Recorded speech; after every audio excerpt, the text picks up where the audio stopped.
What's up, YouTube? It's your girl Shani, and welcome back to the Women's Palace. So today we're going to be talking about God watching over his word. So we're going to be in the book of Jeremiah 1 and 12, and this is actually the New International Version. So let's get into it.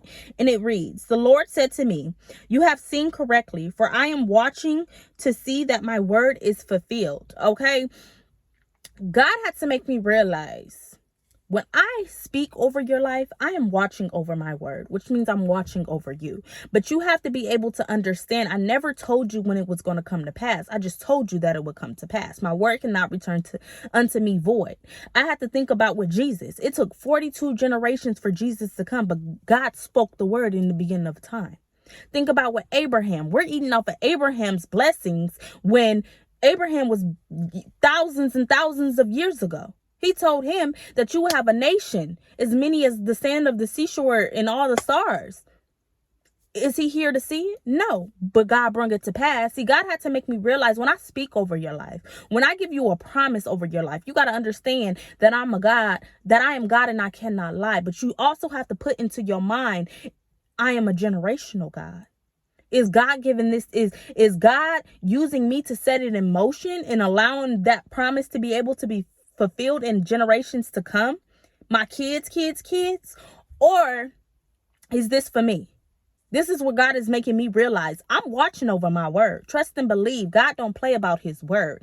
God had to make me realize, baby, I said earth and heaven will pass away before my word return unto me void. God don't play about his word. But God also wants his children to be able to be aware that he is a generational God, that he is a God that's going to bring it to pass. But he's also the God that spoke in the beginning of time, but didn't bring Jesus to 42 generations. He's also the God that spoke to Abraham and told him that he will have a nation as many, but yet Abraham ain't get a chance to see it. But doesn't mean that it's not taking place. So I want you to be able to put into your mind, when God does make a promise to you, and this is where you ask. God always make me realize, Shanice, you have not because you ask not. Ask me, is this promise that you're making me, Father, is it for me or is it for generations to come? Because I may be just setting it in motion. I may just be the person that put it into motion, just like Abraham was the one to put it into motion. But yet we eating off the blessings. We eating off of his promise. We eating off his promise. You feel me? God had to make me realize, a lot of us, we eating off of Abraham's promise. You ain't even got your own word. You ain't even eating off your own word. You eating off of Abraham's word. You eating off of Abraham's promise. So in this sense, I want you to be able to put into your mind, okay, I have to be able to open my mind to more. And that's why I'm all about opening your mind to more. All about it. Because you have to ask God, okay, God, is this promise for me?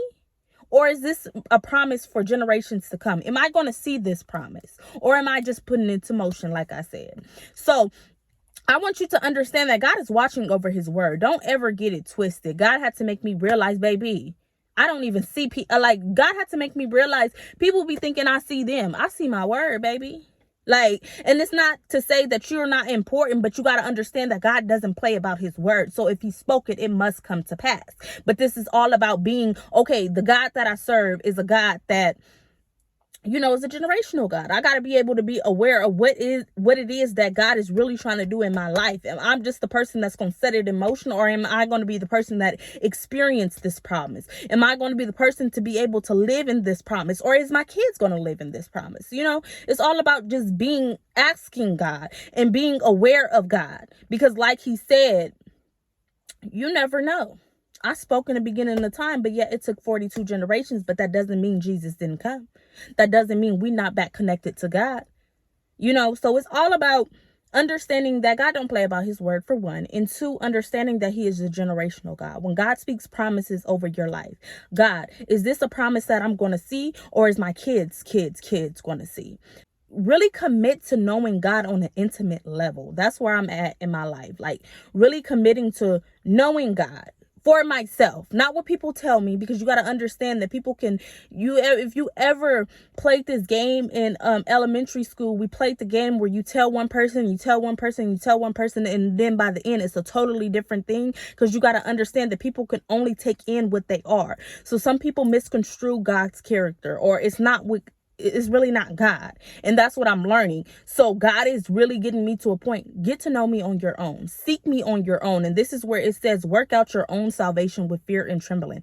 Get to know God on your own. Go to God on your own and get a good look at God on your own. Understand his character, understand who he is, and commit to that.